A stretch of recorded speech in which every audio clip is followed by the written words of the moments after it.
always in groups, it seems. But I think at the same time, for some people, being alone with no visual sensations can have, desired effects. Absolutely. It depends what you want to get out of it, right? But the group dynamics very interesting. This also applies to holotropic breathwork, which I'm part of. It's always in a group, and you sit for someone, and then you speak about it in a group, and I think that has I think it's very good, especially for integration.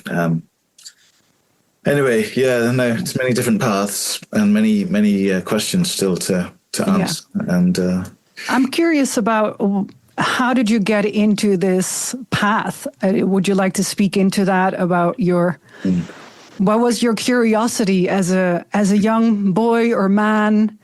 As a man, as a young boy, what were you playing when you were a young boy? Was there anything? Because sometimes what we play as children, we do in our adults more serious, but. I don't. What was I playing? I mean, I was.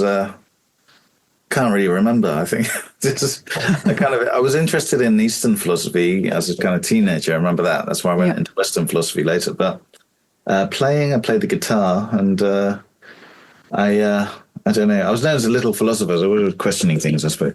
But what was I playing with? I was always playing with ideas. My father, he was a painter, an oil painter. He always, put weird questions to me, like, have you ever noticed that a clock spins like the planet Earth or something like this, And just like things that children don't normally think about. And I suppose that was the beginning of my path.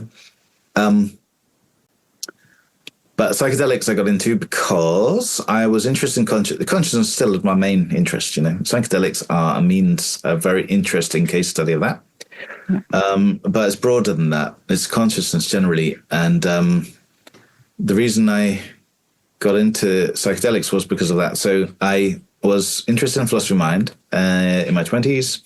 My degrees were on philosophy and continental philosophy, and I really got into Kant's idealism especially, and then Nietzsche there as well, some others. But I was in college in my sort of mid-20s. I was asked to teach philosophy of religion, and part of that was William James's book, The Varieties of Religious Experience, from 1902. And this is one of the first academic books which actually puts together mysticism and drugs,